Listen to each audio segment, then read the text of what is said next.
Corona merajalela, jalan ditutup di mana-mana. Dan kita akan lanjutkan dialog kita bersama narasumber yang tadi sudah saya kenalkan pada Anda. Pemirsa, pertama saya ingin ke Pak Sambodo. Pak Sambodo, hari pertama diberlakukan ditambahnya titik penyekatan di ibu kota. Evaluasinya seperti apa, Pak Sambodo? Ya, hari ini adalah hari pertama penambahan titik penyekatan dari tadinya sejumlah 63, sekarang menjadi 100 titik. Di titik-titik yang baru, evaluasi hari ini memang terjadi kepadatan yang cukup panjang, karena memang ini adalah baru hari pertama, sehingga memang masih dimaklumi banyak masyarakat yang masih belum tahu, dan juga tentu kita akan sempurnakan CB-CB-nya, bagaimana pengaturannya, mekanismenya di lapangan, disesuaikan dengan kondisi. Nah, tentu ada beberapa perubahan-perubahan yang kita lakukan terkait dengan evaluasi hari ini. Seperti misalnya saat ini saya berada di layang Pesing, Jalan Daan Mogot. Ada tadi memang sampai sore tadi sempat terjadi kepadatan yang cukup panjang di Daan Mogot, sehingga kemudian kita evaluasi dan kemungkinan besok akan kita rubah titik penyekatannya, tidak lagi di layang Pesing, tetapi kita akan majukan sedikit ke putaran ABC namanya, kurang lebih sekitar 100 meter sebelum layang Pesing dari arah Daan Mogot. Kemudian untuk kita juga mencoba mekanisme yang baru pada hari ini. Kalau biasanya penyekatan kita laksanakan selama 24 jam, terus-menerus kita laksanakan pemeriksaan, maka mulai hari ini kita akan coba manajemennya kita rubah sedikit. Jadi jam 6 sampai jam 10 itu kita laksanakan pemeriksaan kepada teman-teman yang kritikal dan esensial untuk bisa melintasi titik-titik penyekatan. Kemudian setelah itu jam 10 kita akan laksanakan penyekatan secara ketat. Artinya hanya tenaga kesehatan, dokter, perawat, darurat, oksigen. Darurat maksudnya di dalamnya ada TNI Polri ya, keamanan dan oksigen untuk bisa melintasi titik penyekatan. Untuk yang lainnya kita akan putarkan balik atau dipersilakan untuk mencari jalur-jalur lainnya gitu. Kalau kategori darurat tadi apakah baik Pak Sambodo, kalau kategori darurat tadi apakah termasuk warga yang mengalami keadaan darurat juga termasuk? Iya, termasuk. Artinya kalau kemudian ada warga masyarakat yang membawa, walaupun dia tidak pakai ambulan ya, dia menggunakan kendaraan pribadi, tapi dia membawa pasien, membawa orang yang akan ke rumah sakit, itu termasuk darurat yang diperbolehkan untuk melintasi titik penyekatan. Kalau selama anggaplah satu hari ini dari pagi kemudian hingga sore hari ini, informasi dan kendala yang ditemui oleh petugas di lapangan seperti apa, Pak? Iya, salah satunya adalah pertama, masih banyak masyarakat yang tidak bergerak di bidang kritikal esensial itu melaksanakan mobilitas. Yang kedua, kalaupun dia bergerak di bidang mobilitas dan kritikal esensial, tetapi dia belum menyiapkan ID-nya atau surat keterangannya. Bahkan masih ada misalnya kalau dia naik motor, suratnya ada di dalam tas, tasnya ada di bawah jok, sehingga dia harus berhenti, buka jok, nyari suratnya lagi. Nah, ini kan tentu juga akan memperlambat pemeriksaan. Itulah sebabnya kemudian antrian menjadi panjang, karena memang itu sesuatu yang tidak bisa kita hindari, karena kami harus mensortir, memfilter, memeriksa satu persatu masyarakat yang akan melewati titik-titik penyekatan itu. Baik, tentunya ini jadi juga memang evaluasinya ke depan kita mohon kepada masyarakat yang pertama bantu kami supaya yang kritikal esensial bergerak lebih pagi. kita kasih waktu jam 6 sampai jam 10 teman-teman untuk bergerak. Kita akan persilakan kalau dia mempunyai STRP, Baik. dia punya surat tugas, dia punya ID yang menyatakan itu. Nah, tapi setelah itu kita akan perketat hanya untuk tenaga kesehatan, dokter, perawat, darurat dan sebagainya. Gitu. Baik. Kita juga sudah bersama dengan Pak Wakil Gubernur DKI Jakarta, Riza Patria. Selamat sore, Pak Riza. Selamat sore. Pak Riza, apakah ada catatan terkait penambahan titik sekat ini di DKI Jakarta guna mengurangi mobilitas warga Jakarta?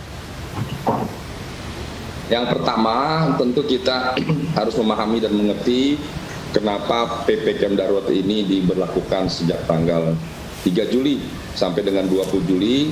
Tidak lain karena memang belakangan terjadi peningkatan yang signifikan dan adanya varian baru yang harus segera kita hadapi bersama. Pemerintah pusat dan daerah mengambil kebijakan PPKM darurat. Kami, pemerintah daerah melaksanakan apa yang menjadi kebijakan dan keputusan pemerintah pusat terkait PPKM darurat, sekalipun tentu ini untuk sebagian masyarakat dirasa kurang baik dan menguntungkan atau kurang nyaman, tapi semata-mata kebijakan ini untuk memastikan kesehatan dan keselamatan seluruh warga sehingga kita ke depan bisa kembali hidup normal kembali dan bisa melaksanakan aktivitas sebagaimana sedia kala. Di antara kebijakan yang diambil selain pembatasan kapasitas, pembatasan jam operasional, juga diambil kebijakan yang penting yaitu dibatasinya keluar masuk warga yang tidak ada hubungannya dengan yang esensial dan kritikal. Jadi sekali lagi pembatasan ini diberlakukan semata-mata untuk kepastian, keselamatan dan kesehatan seluruh warga. Memang belakangan terus ditambah jumlah titik penyekatan, semuanya untuk memastikan semua agar arus keluar masuk orang dan barang sesuai dengan kebutuhan yang mendasar saja, yaitu kebutuhan esensial dan kritikal. Di luar itu tidak diperkenankan, kecuali kepentingan-kepentingan pelayanan lainnya seperti kesehatan, membawa jenazah, ibu hamil, atau keperluan mendesak lainnya. Semua dipastikan untuk mengurangi mobilitas warga dan mobilitas barang. Baik, kita juga sudah ada perwakilan dari pengusaha, Pak Haryadi Sukamdhani. Pak Haryadi, sejauh ini apa perspektif Anda terkait kebijakan ini? Mungkin ada suara-suara dari teman-teman pengusaha seperti apa? Ya, Mas Davi, jadi kalau saya tidak salah ini PPKM ini sudah perpanjangan yang ke-11 kalinya ya kalau tidak salah ya. Jadi kita sejak itu memang dalam kondisi darurat, dan artinya dalam kondisi pengawasan yang ketat yang harus menjadi perhatian kita bersama. Dan ini yang menurut pandangan kami, penyekatan ini di satu sisi memang bisa mengendalikan terjadinya mobilitas. Tapi yang paling penting justru menurut saya adalah di dalam hal vaksinasinya, Mas. Jadi masyarakat itu bagaimanapun juga disekat, tapi kalau masyarakatnya tidak digencarkan vaksinasinya, ini akan masalah. Karena kalau kita melihat sekarang ini vaksinasinya itu baru 7,53% untuk yang 2 kali suntik ya. Sedangkan yang 1 kali suntik itu 18,86. Tentunya yang kita berpatokan adalah yang 2 kali suntik. Jadi kalau 7,53% itu hanya 15,6 juta orang, sedangkan targetnya itu sekarang naik dari 181 juta menjadi 208 juta orang. Nah ini jadi masalah. Jadi kalau disekat saja tapi tidak ada fokus kepada masalah pandeminya sendiri, vaksinnya tidak jalan juga sulit. Satu hal itu. Lalu cara di Jakarta itu adalah juga ini kan PPKM ya. Jadi PPKM itu sebetulnya dikendalikan lebih ke mikronya. Nah sekarang bagaimana dengan komunitas, tingkat RT dan tingkat RW-nya melakukan atau tidak? Nah kita lihat banyak sekali dan komunitas berjalan. Nah ini jadi catatan kita bersama, karena kalau di komunitasnya tidak bisa menjaga, tentunya ini justru penularan itu ada di sana. Nah ini yang mungkin itu. Baik. Sekarang saya ingin ke Bang Tigor. Bang Tigor, banyak juga masyarakat yang hingga kini juga masih mengeluh jalan disekat di mana-mana, mereka kesulitan untuk beraktivitas. Anda melihatnya seperti apa? Ya, jadi saya melihat begini, masyarakat yang ngeluh itu masyarakat yang jahat menurut saya, gitu ya. Sementara kita sedang berjuang bagaimana menyehatkan. Ya, pemerintah membantu masyarakat supaya sehat, hidup selamat. Itu yang pertama. Yang kedua, yang saya mau sampaikan, senada dengan Pak Haryadi tadi adalah begini. Karena ini PPKM ya dari awal itu kan di tingkat mikro. Jadi mikronya tadi juga harusnya kita penyekatan, penyekatan, tapi itu kan di hilirnya, ya di ujungnya. Tapi di hulunya, di komunitasnya, di tingkat mikronya bagaimana? Tidak ada penyekatan. Satu adalah sosialisasi pengawasan prokes di tingkat mikro pun harus jalan, ya di tingkat RT RW. Saya lihat ini kurang pengawasan di RT RW kita di komunitas. Kurang sosialisasi juga. Sehingga prokes itu nggak jalan. Selain tadi yang disampaikan Pak Haryadi masalah vaksin. Ini kan mengalihkannya begini. Mengendaliannya sama seperti kalau kita mau mengendalikan kemacetan lalu lintas ya. Kalau kita nggak bicara membatasi di tingkat hulunya macet ya tetap jalan. Nah, begitu juga dengan pandemi ini. Kalau mikronya tidak dijaga juga gitu ya, ini tetap aja.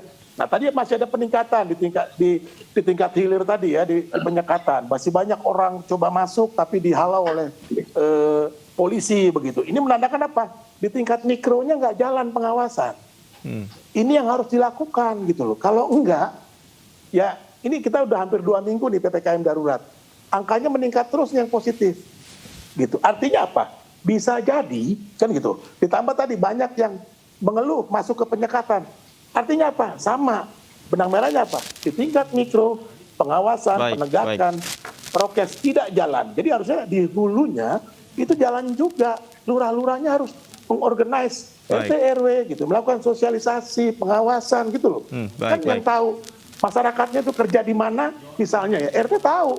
Misalnya saya ini kan juga advokat gitu ya, nggak mungkin dong kerja kan bukan critical esensial. Ya bisa ditegur juga, bisa diingatkan juga. Nah, yang seperti ini yang harus dijalankan, gitu loh. Pengawasan di hulu, bukan cuma penyekatan di hilir. Nanti kasihan polisinya ngadepin masyarakat yang ngeluh tadi. Baik. Gitu aja. Baik, saya kembali ke Pak Wagub. Pak Wagub, bagaimana? Apakah penerapan penyekatan jalan ini juga seiring berjalan dengan proses pencegahan di tingkat tadi di tingkat hilir, kemudian juga ada vaksinasi yang terus berjalan? Apakah ini seiring sejalan, Pak Wagub? Ya tentu program penyekatan ini dimaksudkan untuk membatasi arus keluar masuk Jakarta dan sekitarnya. Di samping itu kami sendiri terus melakukan upaya peningkatan dan optimalisasi pelaksanaan vaksinasi. Dan pelaksanaan vaksinasi sudah tidak membedakan lagi zona dan sebagainya, bahkan umur juga sudah bisa mulai dari 12 tahun ke atas. Kemudian juga selain upaya peningkatan vaksinasi untuk mengejar target 7,5 juta di akhir Agustus, kami melaksanakan tidak kurang dari 100.000 bahkan sampai 150.000 per hari, dan insya Allah kita bisa lebih cepat dari yang ditargetkan. Kemudian yang ketiga yang paling penting adalah bagaimana kita bisa menghadang, menjaga di hulu. Di hulu itu dengan cara memastikan seluruh warga tetap berada di rumah karena memang di rumah tempat yang terbaik.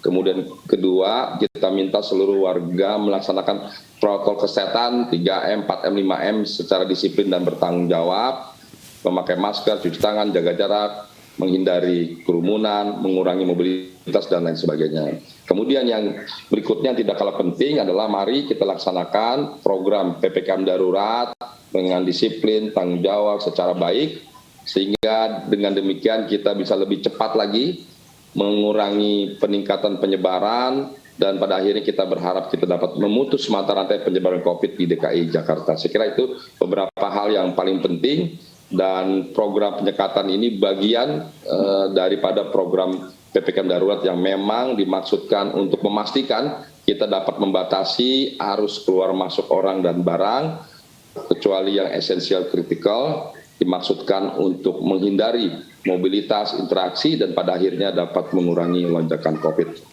Baik, mengurangi mobilitas. Saya ingin kembali ke Pak Sambodo. Pak Sambodo, kita tahu jalan tikus di ibu kota ini di Jakarta ada banyak sekali. Kemudian petugas juga melakukan penyekatan di beberapa titik yang notabene tidak begitu detail masuk ke jalan tikus seperti ini. Sebenarnya apa yang menjadi alasan ini, Pak Sambodo, dan bagaimana mensiasatinya, Pak Sambodo? Iya, kami sebetulnya sudah memapping, sudah memetakan banyak sekali Mas, ribuan jalan tikus ada di Jakarta, sehingga tidak mungkin kami akan jagai satu persatu. Tetapi kami sudah petakan bahwa setiap jalan tikus itu akan bermuara pada ruas-ruas jalan arterinya yang memang arteri penting. Nah, di titik-titik itulah kemudian kami melaksanakan penyekatan dan pemeriksaan. Contoh misalnya di Jalan Mampang, itu kan jalur tikus yang orang menghindari Lenteng Agung, Kavi, Serengseng, kemudian Jagakarsa, termasuk yang menghindari Fatmawati, Antasari, yang dari arah Lebak Bulus, Ragunan, dan sekarang itu lewat situ. Nah, kemudian kita laksanakan penyekatannya di underpass Mampang. Kemudian juga misalnya yang di underpass Basuki Rahmat, itu yang dari arah Pondok Bambu, dari arah Pulau Gadung, Pondok Kopi, kan semua lewat situ. Kemudian kita laksanakan penyekatan di underpass di depan Mall Basura itu. Nah, semua titik-titik penambahan itu adalah bagian dari upaya kita untuk memastikan bahwa mobilitas di Jakarta ini bisa turun. Yang perlu saya garis bawahi adalah begini, targetnya PPKM darurat ini adalah menurunkan mobilitas warga antara 30-50%. Nah, Jakarta itu baru di angka 20% penurunan mobilitasnya. Kalau kita lihat jalan-jalan, seperti misalnya Jalan Daan Mogot aja, tempat saat ini saya berada, ini nggak kayak PPKM darurat, Mas. Begitu banyak, ratusan bahkan ribuan motor setiap hari, yang mungkin kalau kita periksa satu persatu, itu juga bukan yang bergerak di bidang sektor yang kritikal dan esensial. Nah, terus kalau kemudian ini kita biarkan, tidak kita sekat, kita tidak tambah penyekatannya, lalu apa bedanya PPKM darurat dengan PPKM biasa gitu? Semua orang masih bebas bergerak, sehingga kemudian mobilitas menjadi begitu tinggi. Virus ini inangnya adalah manusia. Jadi kalau manusianya masih terus bergerak, tentu virusnya juga akan masih terus bergerak. Angka di Jakarta, angka di Indonesia itu semakin tinggi, makin tinggi. Nah, itulah sebabnya mari kita sama-sama, nggak mungkin hanya TNI, Polri, Pemda saja yang kemudian melaksanakan PPKM darurat ini. Penyekatan, pemeriksaan yang kami lakukan ini adalah untuk kepentingan masyarakat, bukan untuk kepentingan kami. Gitu. Sehingga mari kita sama-sama mendukung para direktur, para manajer yang berada memegang kekuasaan di perusahaan-perusahaan. Coba perhatikan karyawannya, jangan paksakan karyawan untuk masuk walaupun dia misalnya bukan di bidang kritikal esensial. Kalaupun dia kritikal esensial kan masih bisa diatur mana yang mesti work from home, mana yang masuk gitu. Sehingga kemudian ini menjadi sukses, mobilitas turun, angka COVID juga turun.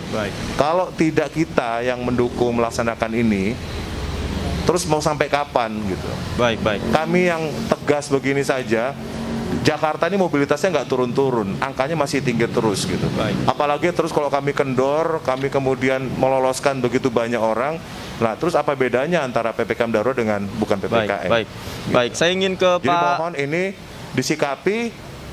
Iya, mohon ini didukung oleh warga, Mas. Intinya itu. Didukung oleh warga dan juga semua pihak. Nah, tentunya ini juga perlu dukungan dari pengusaha. Pak Haryadi, seperti apa Anda kemudian melakukan persiapan atau memanage anak buah Anda atau karyawan Anda agar memang betul-betul bisa terpilih mana yang harus WFH, mana yang harus WFO, seperti apa Pak kemudian manajemennya diatur oleh para pengusaha? Ya, kita kan sudah mengikuti ketentuan pemerintah, Mas ya. Jadi sekarang ini yang tidak esensial dan kritikal itu memang 100% sudah WFH semua.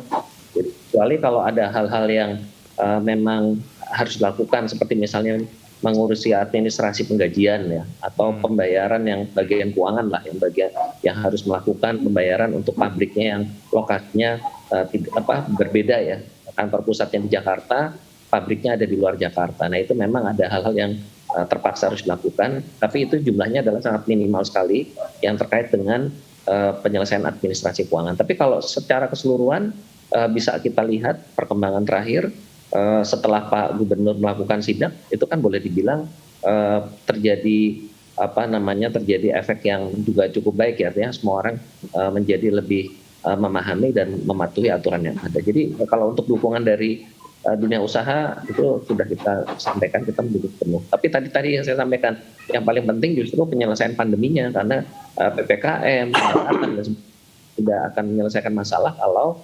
vaksinasinya ini berjalan lambat gitu. Karena memang kenyataannya sekarang kita baru mencapai 7,53% untuk vaksin yang kedua, dan yang pertama tadi baru vaksin pertama 18,86%. Jadi masih harus mengejar jauh, dan saya tentunya juga menyampaikan apresiasi kepada Pak Ariza, Pak Wagub yang luar biasa juga untuk melakukan vaksinasi di Jakarta. Tapi ini juga daerah ini kan vaksinnya juga dari Kementerian Kesehatan ya, jadi tergantung stoknya juga. Kalau stoknya lambat, dan juga nakesnya. Yang juga paling penting juga nakesnya, Pak Mas Davi, karena di beberapa daerah itu kami mendapati kesulitan, nakesnya sendiri juga sangat terbatas, sehingga kami dari pelaku usaha juga ikut turut membantu, terutama adalah untuk yang di daerah kawasan-kawasan industri. Kami juga turut membantu pemerintah daerah untuk mempercepat dengan mendukung dengan penyediaan dari nakes. Baik. Saya ingin ke Bang Tigor. Bang Tigor, ini kan PPKM darurat masih terus berjalan. Kemudian penyekatan juga ini baru hari pertama. Nah, kemudian jika ini terus berjalan, kira-kira Anda sebagai warga Kota Jakarta, apa yang kira-kira akan terjadi? Apakah memang betul efektif mobilitas akan menurun, atau masih ada riak-riak kecil di lapangan, khususnya di titik-titik penyekatan, Bang Tigor? Baik, ya. Jadi gini, penyekatan jalan, tadi saya katakan oleh Pak Sambodo, jalur tikus di Jakarta itu ribuan. Lebih banyak dari jumlah anggota polisi. Ya, betul, nggak bisa. Makanya tadi saya lebih menekankan di tingkat mikronya. Ya, seperti kantor saya nih Mas, udah 3 minggu saya liburin. Ya, banyak juga kantor perusahaan yang sudah tutup, udah libur gitu, work from home. Tapi itu dianggap jadi liburan. Mereka malah main. Nah, coba, tadi saya keliling lihat ya, misalnya di Pasar Burung Pramuka tuh Pak Wagub, ya, itu orang malah nongkrong gitu ya, nggak ada pengawasan Pak Wagub, nggak ada penjagaan kapasitas gitu loh. Nah ini makanya di tingkat mikro ini yang kita harus jaga. Di kampung misalnya ya, orang jadi nongkrong gitu kan, ya ngobrol ngopi di depan rumah gitu, nongkrong gitu kan. Nah ini bahaya gitu. Nah di tingkat mikronya ini juga harus diawasi. Kalau tidak akan meningkat terus, mau penyekatan sampai 1.000, tapi di tingkat mikronya juga nggak dikendalikan, nggak diawasi, tetap aja meningkat. Ini sudah hampir 2 minggu. Bang Tigor, tapi kan di tingkat mikro juga ada Satgas COVID-19, kemudian juga ada RT-nya, RW-nya juga yang mungkin selama ini mengawasi. Itu nggak jalan, Mas. Itu nggak jalan. Ya itu soalnya nggak jalan. Tadi saya bilang, ini masih pada nongkrong, di pasar nggak ada penjagaan kapasitas gitu loh.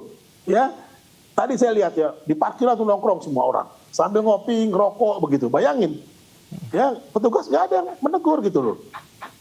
Saya tegur malah galakan dia gitu loh. Kayak gini-gini.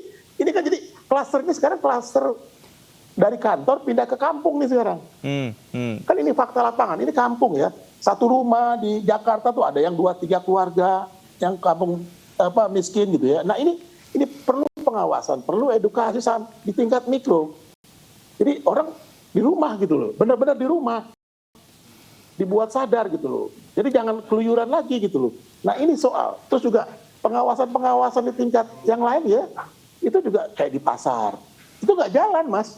Baik. Ya nggak jalan pembatasan kapasitasnya. Baik. Kemarin juga ada acara di televisi, digambarkan tuh Pasar Burung Pramuka tuh, Pasar Obat Pramuka tuh penuh sesak. Baik. Bayangin. Baik. Nah ini gimana gitu loh? Itu. Artinya tidak hanya di jalan-jalan yang diperketat, tapi juga di tingkat mikro ya, Pak Wagub. Betul. Nah, sekarang oke, gitu loh. Mobilitas bisa turun, 20% tadi dikatakan Pak Sambodo. Tapi di tingkat komunitas, di tingkat mikronya gimana? Baik. Nah ini soal, ini yang harus dijaga juga. Baik, gitu, saya ke Pak Wagub. Kata Pak Haryadi kan gitu. Baik, saya ingin ke Pak Wagub. Seperti apa Pak, kemudian apakah memang di tingkat mikro ini kemudian akan diperketat lagi Pak? Seperti penerapan pengetatan 100 titik sekat di Jakarta, seperti apa Pak? Ya betul sekali, jadi seperti yang sudah kita ketahui, yang paling penting sekarang menghadang di hulu. Salah satu menghadang di hulu adalah di tingkat mikro di pemukiman. Ini kita minta, jadi yang pertama kalau di perkantoran, di tempat usaha dan lain-lain yang tidak esensial dan kritikal, kami minta masyarakat atau pegawainya sendiri melaporkan melalui aplikasi Jaki apabila diminta untuk datang ke kantor secara diam-diam, bersembunyi dan lain sebagainya. yang bukan esensial dan kritikal. Kerahasiaan pelapor kami jamin. Jadi sekali lagi pada kesempatan kami sampaikan, laporkan perusahaannya, kantornya atau tempat usahanya yang tidak masuk dalam kategori esensial kritikal, laporkan kepada kami, akan kami cek, kami awasi, dan kami tindak apabila melanggar PPKM darurat. Kemudian yang juga, begitu juga kalau ada kerumunan warga juga silakan dilaporkan yang tidak menggunakan masker dan lain sebagainya. Kemudian yang berikutnya, yang paling penting adalah kita menghadang di hulu. Jadi di pelaksanaan PPKM Mikro sebelumnya ini kita akan tingkatkan, kita perketat. Memang kami sudah membentuk satgas-satgas dari tingkat provinsi sampai dengan kelurahan, bahkan di RW RT ada satgas, bahkan di setiap rumah kita minta Pak RT berkoordinasi dengan setiap rumah untuk ditunjuk satu orang anggota keluarga sebagai LO, sebagai PIC untuk berkomunikasi dalam WA group. Jadi umumnya setiap RT sudah punya WA group warganya untuk saling bertukar informasi, saling membantu, saling mengisi, saling melengkapi satu sama lain. Ini sudah berjalan sejak lama. Inilah pola komunikasi yang baik selama ini untuk memastikan semua warga di tiap RT, RT, dan RW terkoordinasi dengan baik oleh lurah, oleh RW dan RT, juga dengan puskesmas setempat. Baik, ini juga menjadi catatan bahwa tidak hanya mobilitasnya yang dikurangi, juga harus seiring dengan program vaksinasi yang maksimal dan juga di tingkat mikronya diperkuat pengawasannya. Baik, terima kasih Pak Wakil Gubernur DKI Jakarta Riza Patria sudah bergabung bersama kami, Kombes Pol Sambodo, Dirlantas Polda Metro Jaya, Pak Haryadi, juga Bang Tigor. Terima kasih sudah bergabung bersama kami di iNews Sore. Selamat sore Bapak-Bapak. Dan pemirsa, kami akan segera kembali usai jeda berikut dengan beragam informasi menarik lainnya. Tetaplah di iNews Sore.